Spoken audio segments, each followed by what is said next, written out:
What future for Europe without energy independence, with prices at the pump surging and the showdown looming with major gas supplier Russia?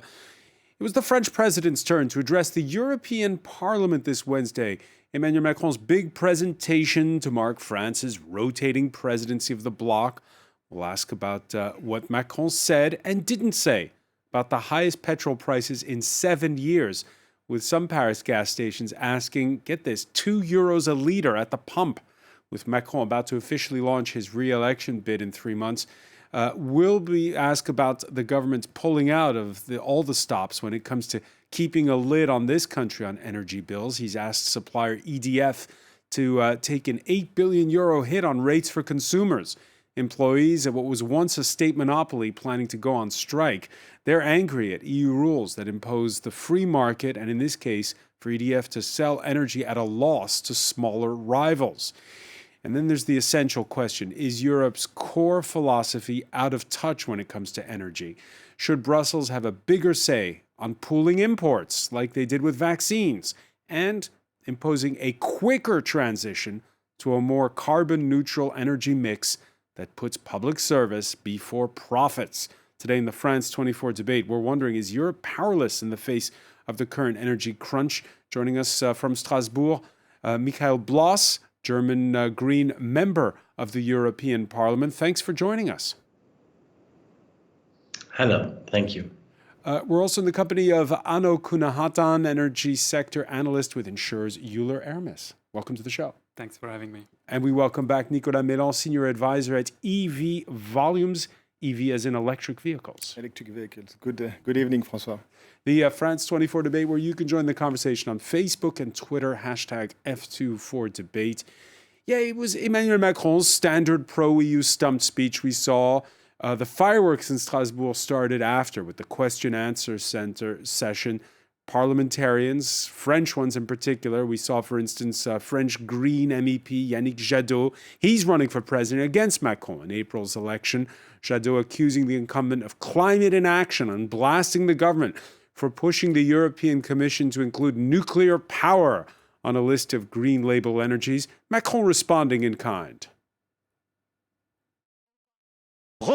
To acknowledge that nuclear power is a low-carbon energy source, that's just scientific fact. That's why I consider the Commission's policy paper to be sound, because it's based on scientific evidence. I'll add that Europe alone can't map out its energy transition strategy. It needs this policy paper to do it. It's coherent from the point of view of sovereignty because we produce atomic-based energy at home, while gas, we almost no longer produce any, we import it. That too is a reality. Michael Bloss, your reaction when you heard that? Yeah, I really believe that Emmanuel Macron is fooling the whole of Europe with this idea to say that nuclear and gas are green technologies.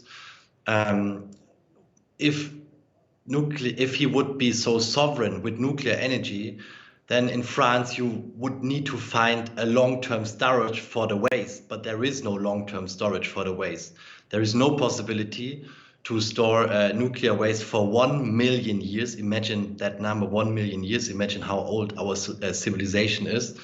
The nuclear power plants in France are not insured by the private market because there's no insurer that does that. It's subsidized by the French state. So I think he's heading into the wrong direction with pushing for nuclear, and also the rest of Europe will not build that amount of nuclear power plants because it's just too expensive. And there were very little power plants being built right now. If you start now, you have them maybe in the year 2032, but then it's much too late. You need to have something faster. You need to really put all of the efforts into renewable energy. They are the real sovereign energy source for Europe. Well, you do concede you can't flick the switch overnight and close all the nuclear power plants in a country where 3/4 of energy supplies come from nuclear, which, as you heard the French president say at the outset, is carbon neutral. No, we do not need to close them. I mean, many of the French nuclear power plants, they are old and malfunctioning anyways.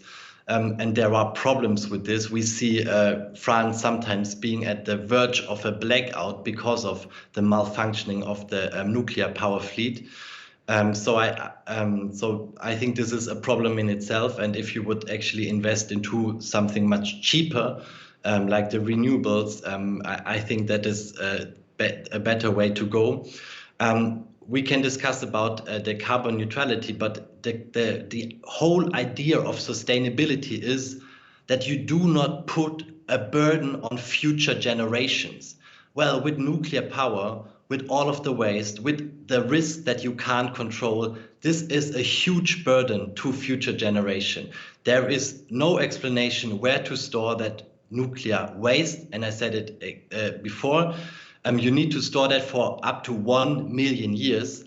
Now, like European civilization maybe exists since 3,000 years.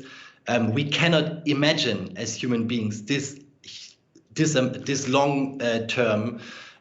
So to believe that you have something that is safe for such a long time, I just think it's overestimating the power of your brain and the scientific reports that Macron mentioned.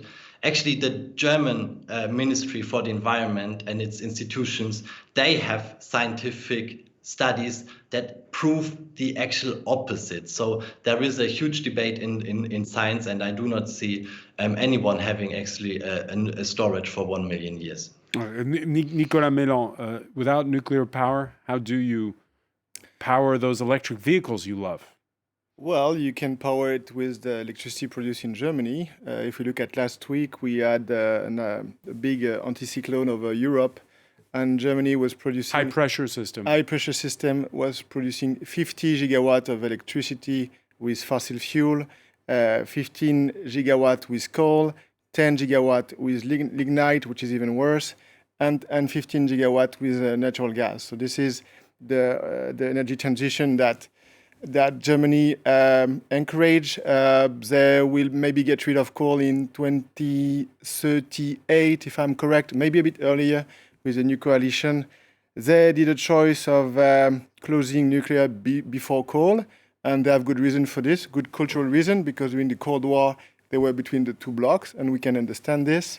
But the truth is, all the countries in the world, except Europe, are investing in nuclear. That's the case in the US, that's the case in China, India, and even Japan. You remember Japan? They had an accident back in 2011. So the problem we have... But you heard Mikael's argument. He's saying that don't close them overnight. He's saying simply don't invest in new ones.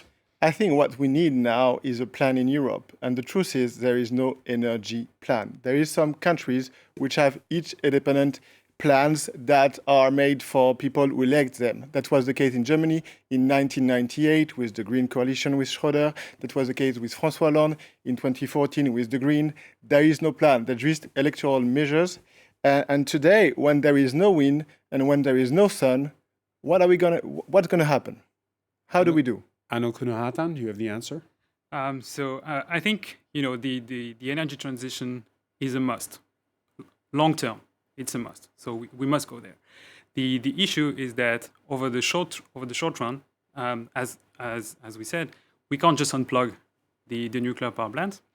And what the current crisis is teaching us is that by implementing too fast or too ambitiously transition plans, the European Commission, during the summer, when all Asian nations were stockpiling natural gas ahead of winter, we come up with a plan on energy transition and on long-term issues. What happened is... We should have stockpiled then. Exactly, because our reserves were very low. And so when fall came, our reserves were depleted. We needed to stockpile. We were competing with Asian buyers who had secured volumes from Qatar, for instance. And Russia was restocking for its own reserves. So we created the perfect storm for what we are seeing right now. So prices shooting up, and we are actually reactivating coal because we wanted maybe to be too fast and we didn't have a strategy for a smooth transition. We are currently creating the conditions of Is that the fault of the negative externality. Is that the fault of the national governments, or is this something that should have been flagged at the European level? As Nicolas mentioned, there is no common plan or strategy. So each country didn't plan for itself, and the Commission and the European institution didn't see that problem coming. As I told you, in July, we were discussing green transition, and I think those conversations are useful and we need to have them. But reserves are low, winter is coming, and we need to do something about it. The end result, we've seen it here in France, record prices at the pump. Diesel, which is the cheapest fuel you can still buy in France, now selling above €1.60 a litre. In the priciest parts of the French capital, ordinary unleaded, again, as we were saying at the outset, selling for above €2 a litre. And you have these rising gas prices. And in case you didn't know it, a French presidential election coming up. So it's consumer heating bills that are worrying the government. Trade unions at French energy giant EDF have banded together now to call for a January 26th strike day. They accuse the main shareholder, the French state, of gutting the former national provider by forcing EDF to take an 8.4 billion euro hit and sell power from EDF's nuclear plants at a discount to competitors. Not true, says the finance minister. Les salariés d'EDF n'ont aucune raison d'être inquiets. D'abord parce que nous avons toujours soutenu EDF. Et je rappelle que là, les prix sont hauts. Mais enfin, quand les prix étaient bas, il y a un soutien financier qui a été apporté, 10 milliards d'euros de recapitalisation d'EDF qui a été apporté par l'État. Donc lorsque les prix sont bas et que du coup c'est moins rentable pour EDF, l'État est aux côtés d'EDF. So, Nicolas Mélan, is the fault here with this short-term lack of foresight when it comes to stockpiling natural gas? That reason why the French, just before a presidential election, are worried about consumers seeing their heating bills rise. This is the country of the yellow vests, I might add. Or is it the problem that's been going on for decades? The EU insisting that you liberalize and open up the energy market? Well, the biggest problem we have in Europe is that each country does its own strategy, and it's only about 50% of the energy because it's only about electricity, okay? 50% is going to be oil and gas, and on this, we import most of it, and our biggest supplier is Russia, 30 to 40% of oil and gas in Europe. And there is no plan to get any autonomy on those two, gas and oil. How do we do? There is no plan. On electricity, Emmanuel Macron, he got elected because he said he would close Fessenheim, like his predecessor. That's the nuclear power plant in close to Germany. And so he did it. And now he had to, as you said, he had to reopen coal plants because otherwise it would be a problem. It wouldn't be a blackout in France, by the way. It would be a blackout at the European level because it's not by market. It's very connected together. And in Europe, the problem is we have France and Germany who have the base loads for Europe. And then you have renewable on top of this. But if we close the base load in France and Germany, it's game over. So, Michael Bloss, the grid is transnational, as Nicolas Mélan says, but the policy is not. Is that changing at all? No, I would agree here that energy policy is a national competence. So the European Union should not meddle in the question of the energy mix. And I think this is not anymore what is needed, because we know that with the energy market integration, everything is connected. So on the European level, we need to have a strategy in this direction. I just want to say that actually opposite is true. It's not going too fast with the energy transition. It's going too slow. The rise of energy prices is because of the rise of prices in fossil gas, fossil oil.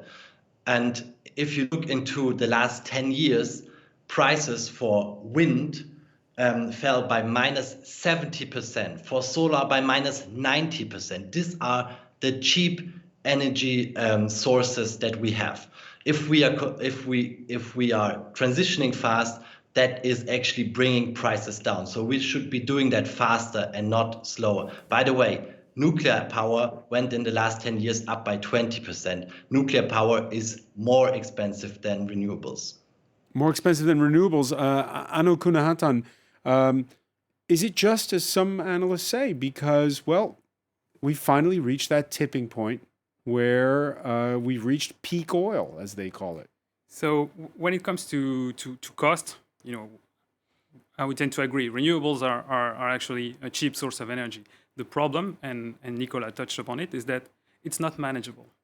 So if, for example, we need more power on the grid, well, we can't make the wind blow or the sun shine stronger or move a cloud.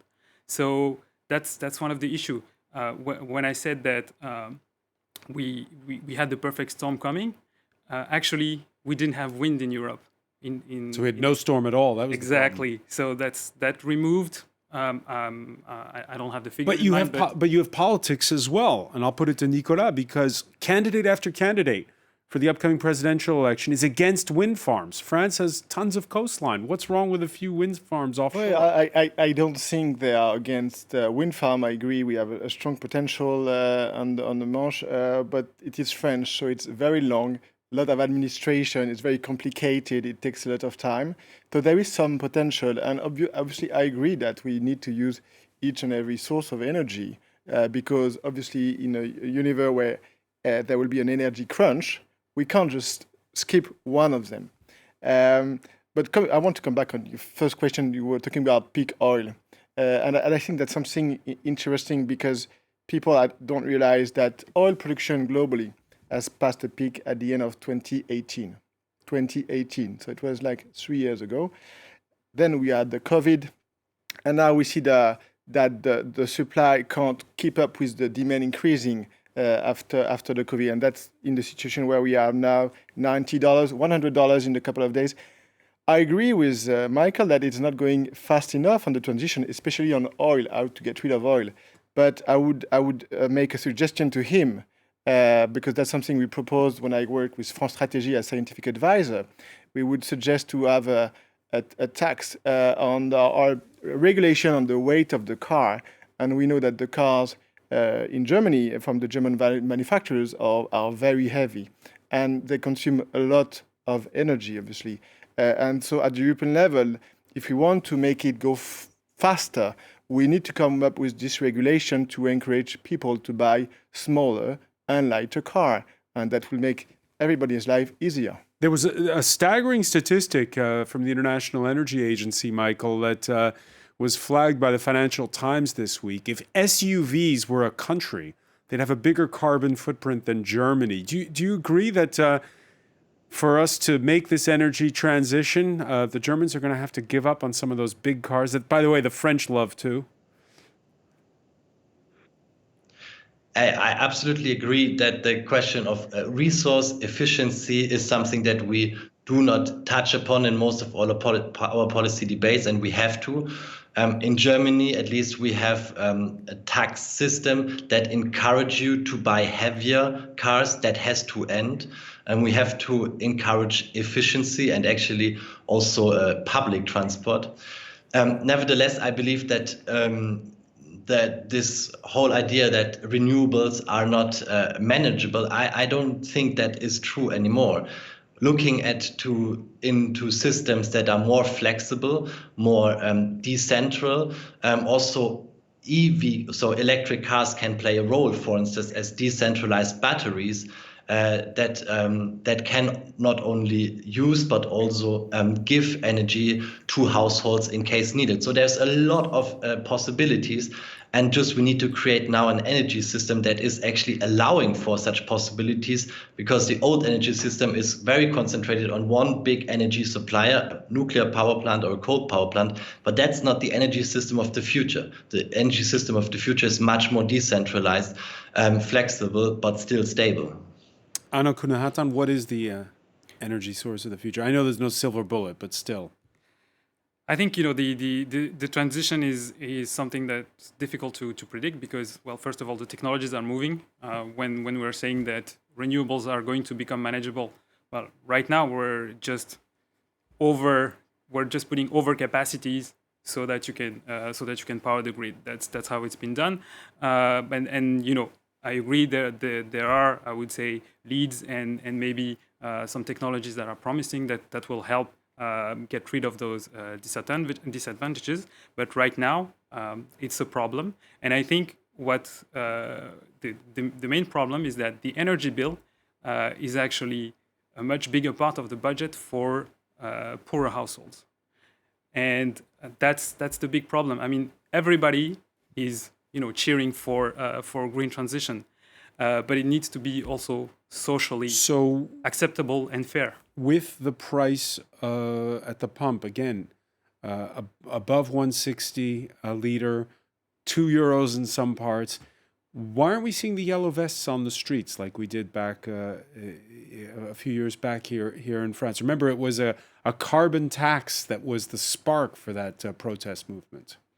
So the answer is twofold. I would say the first thing is that, as you said, we've seen those level of prices. We've seen them in 2014 in France, for example, and we've seen them broadly in Europe around 2013, 2014, and also in 2008 and 2008. So this is something that people actually lived through already. And the second thing is that the yellow vest movement was in reaction to a price increase due to government action. I think, or at least that's how people interpreted it. But right now they understand that there are market forces. So I would say the source is different, and also, as I told you, it's not hitting every country and every type of households the same way. So because of that heterogeneity, there is not maybe enough common ground for a strong revolt. But as Anno says, it is working class households that are getting hit the hardest. And again, we have a presidential election coming up here. I think we are touching the real topic here about the energy is how affordable it is, how people are going to be able to continue to drive, to go to work.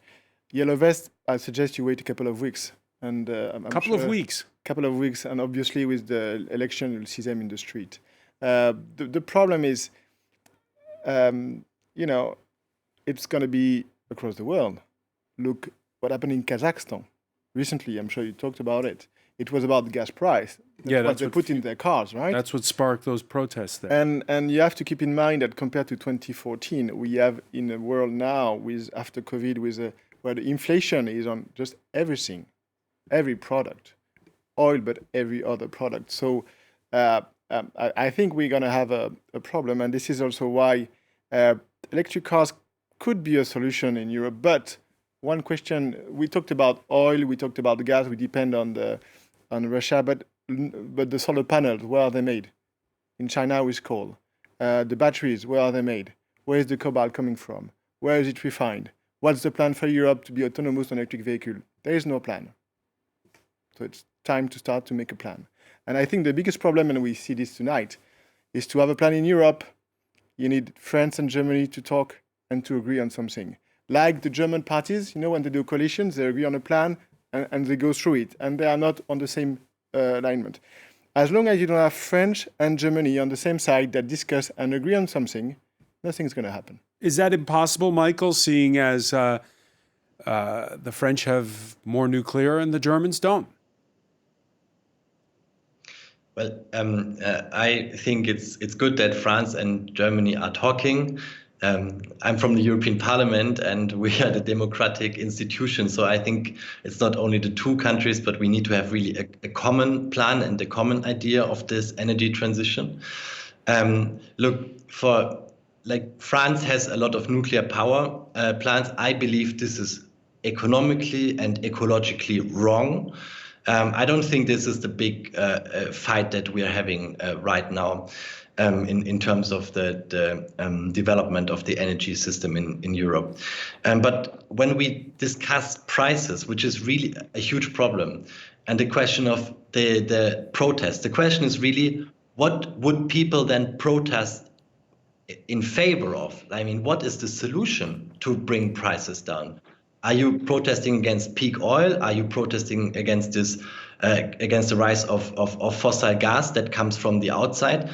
It's really difficult to protest against this, and this shows how dependent we are on foreign sources, and therefore, well, the result has to be, to my understanding, that we really have to go forward with this energy transition, become more independent with cheap energy sources, and we are back at the renewables. That is the way forward. Yeah, and also, I mean, yeah, I was going to say, in the immediate term, you have the drums of war at Europe's eastern border. Let's talk about that for a second. The U.S. Secretary of State in Kiev, in solidarity with Ukraine, before he travels on to Berlin. The Russians who are amassing troops, the EU finding itself conflicted. It's under NATO's umbrella, but as Nicolas was saying earlier, dependent on Russian gas. When Germany's new foreign minister visited Moscow on Tuesday, she signaled a stronger tone when it comes to the Nord Stream 2 pipeline, which bypasses Ukraine via the Baltic Sea.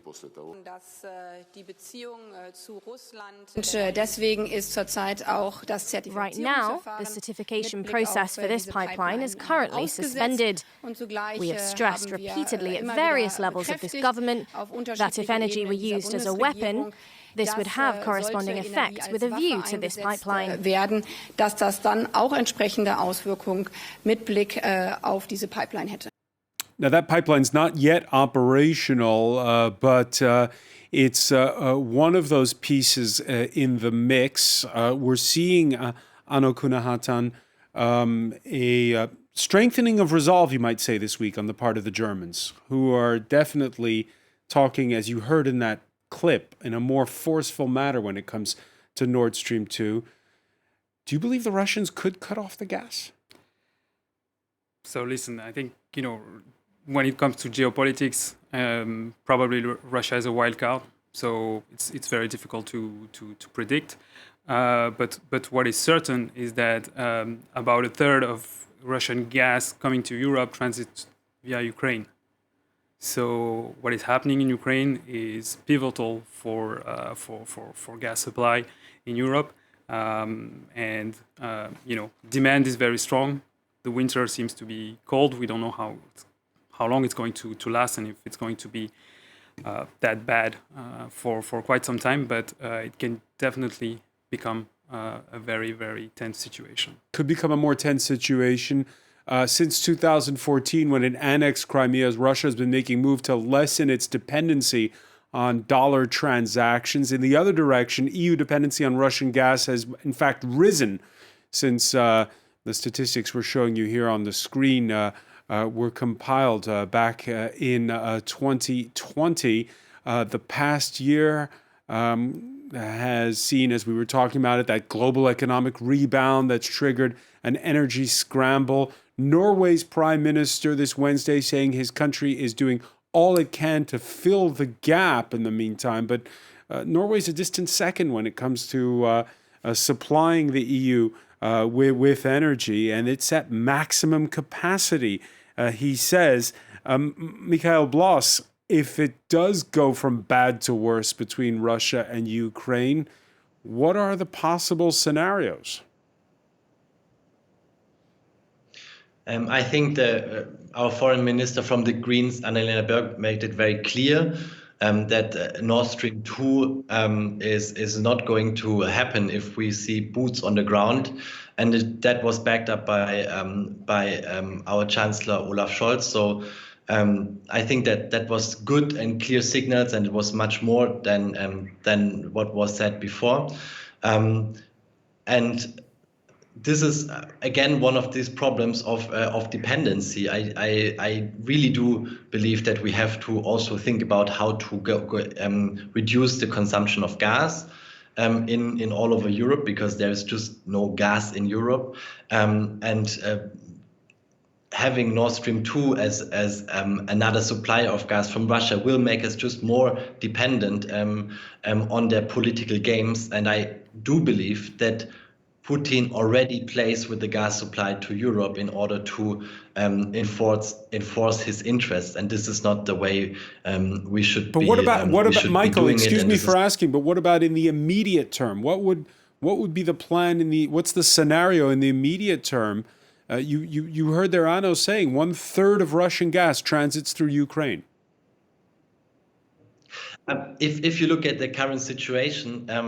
Around the globe, gas prices are highest in Europe. So we currently see that gas deliveries that were going to Asia are now turning around and coming to Europe. So, I mean, the price of this is that we just pay a lot, very high gas prices, energy prices in Europe. This is what also Putin is forcing us to do. So there is still a gas on the market, but it's just very expensive, unfortunately. Nicolas Mélan? So I think the biggest problem is that Europe, but also France or even Germany, they are clueless about peak oil and peak gas. Of course, renewable can play... Clueless. Renewable can play a role, but if I remember well, the renewable electricity generation decreased last year compared to 2020. So it can play a role, but it's not going to play everything. Everything has to play its part. So at some point, France is maybe too much on the nuclear side, Germany too much on the renewable side. There is no common point where we will meet and talk and agree on something like lighter vehicle for everybody in Europe. Of course, energy of the future, the one we don't use. How do we start for each and every sector to decrease energy consumption? We never talk about it in Europe. Michael, you were saying earlier in the conversation how you believe that energy mixes are something that should be decided on the national level. But when you hear Nicolas saying how grids are transnational, at some hours of the day, the Germans might be sending energy our way, some hours of the day, the French are sending energy to Germany. Should it not be a pan-European, the policy? Yeah, absolutely. That might be a misunderstanding. I just said that in the current EU law, energy mix is a national competence. So, like the European level is not allowed to intervene into the energy mix of member states. I think because our energy system is so much integrated, we have to have a common European strategy. I do believe that integrating the European energy market is contributing a lot to stabilizing the system, because honestly, I mean, there is really very little amounts of time in the year when there is in whole Europe the sun not shining and the wind not blowing. And if we have a lot of renewable capacities, for instance, in Spain, in Greece, they can be energy exporters to the north of Europe. As it was said before, if there is the sun is shining and the wind is blowing, renewables produce much more energy than is needed. We need to store that energy with green hydrogen and then use it, for instance, in times in winter when the sun is not shining so much. So this is possible on the European level to have this kind of renewable-based energy system. Of course, this is something that could be actual in around maybe 20 years, but it's possible. But we need to actually go in this direction, and therefore also the competences need to shift to the European level to make this planning. Yeah, well, let's talk about that. With Russia and Ukraine, it's the whole continent, of course, as we've been saying, feeling the pinch of a standoff, which is, by the way, between two non-EU members. But there's also the political tension between other non-EU members, perennial rivals Morocco and natural gas-producing Algeria. Since if you look at the bottom of that map, where the one of those two pipelines out of Algeria goes, Spain has been hit hard. Spain, whose prime minister this week welcomed the new German chancellor. Pedro Sanchez has been pushing for a mutualization of energy purchases by the EU, kind of like pooling the purchases in the way that we did with vaccines, Ano Kunahatan. But so far, that idea is going nowhere. Why? So actually, everything that has been proposed by some member states, pooling, having more long-term contracts, etc., hasn't been adopted by the EU simply because there is no consensus. There is no political consensus. But wouldn't it make sense? We saw how it worked for the vaccines in the end. Pooling the purchases of the vaccines made it that the whole 27 got their jabs. It's again, it's more about belief than what would be the right policy, because it's just like with nuclear and renewables. There was a recent poll in Germany where only 22% of respondents were saying that we need more nuclear. And they polled also people in France, and 45% of people in France think that we need more nuclear. So it's a stance. The German and the Nordic countries think that the market is functioning well and is well designed, so we should rely on it and we should trust it.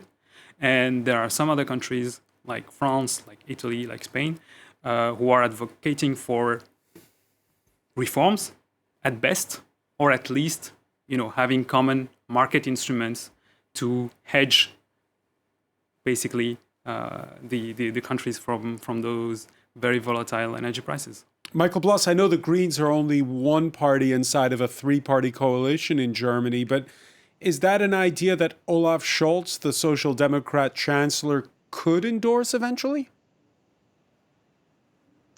Actually, I'm not sure that he already said something about this, but I think there is really a misunderstanding. I mean, if we pool to buy vaccines, there are a lot of vaccines. But if you pool together to buy gas and oil, there is not more oil on the market. So the problem, as it was said before, there was peak oil.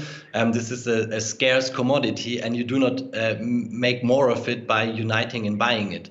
So I think now building new institutions to buy oil and gas, like fossil institutions, is not the right way forward. We should maybe rather build new institutions to see how we can integrate our energy systems better and build renewables. Nicolas Mélan? The problem we have in Europe, in France or Germany, is we only talk about 50% of the problem. We talk about electricity, and that's what we've been doing tonight. But electricity is one thing, and Germany, good for them, they have 50% of renewable in electricity. But the 50% rest of it is oil and gas. And what we need at European level is, how do we do? We have Russia, which is our main supplier. And it's not only about Russia. We look at the main supplier, and Russia is about to pass its peak oil as well. So what's the B plan when Russia supply goes down? Nobody talks about it. We need to find a plan, because it's gonna eat us very strong. And this mutualization of purchases doesn't have any impact. I mean, honestly, the problem is not about getting better prices. The price is a global prices anyway. It doesn't change much. But Ukraine... It doesn't feel like that if you're in Spain right now and suddenly you're getting less gas from Algeria. But this is different, and this is like Ukraine. Ukraine, what is it? It's the Cold War. It's just a proxy between Russia and the US. The US doesn't want Russia to skip Ukraine. And Germany is kind of the representative of the US interest in Europe. And that's why they say, we don't... it was built by Gerhard Schröder, the Nord Stream 2, and they say we don't approve it. But it's not the European story. It's Russia and the US. It's not our story. It's in Europe, but it's not our story. Is that how you see it, Anu Kunahatan? I'm not going to enter on the geopolitical aspect of it, but when we talk about pooling, I think the idea is mostly to lower the cost as much as possible. Obviously, there are market prices, but if you strike long-term contracts, you know what you're going to pay, and that's a problem for governments, because what we're seeing right now is that, as I said earlier, poorer households are hit, and governments throughout Europe, and especially in Southern Europe, have been responding to it. And responding to it is public spending. So it's subsidies, it's capping prices. We've seen what happened in France with EDF. So the idea for governments which are pushing for pooling and reforms is that to have more predictability on future prices and also to know at which price they'll buy in 5 or 10 years, because right now we have no clue. And if the transition goes forward and we have a bad weather during winter, we don't have enough renewables generating power, we are going to see another episode like we're seeing right now. And if it's one thing that markets and politicians alike detest, it's uncertainty. Many thanks, Arnaud Kunahantan, for being with us. I want to thank Nicolas Mélan, Michael Bloss for being with us from Strasbourg at the European Parliament. Thank you for being with us here in the France 24 debate.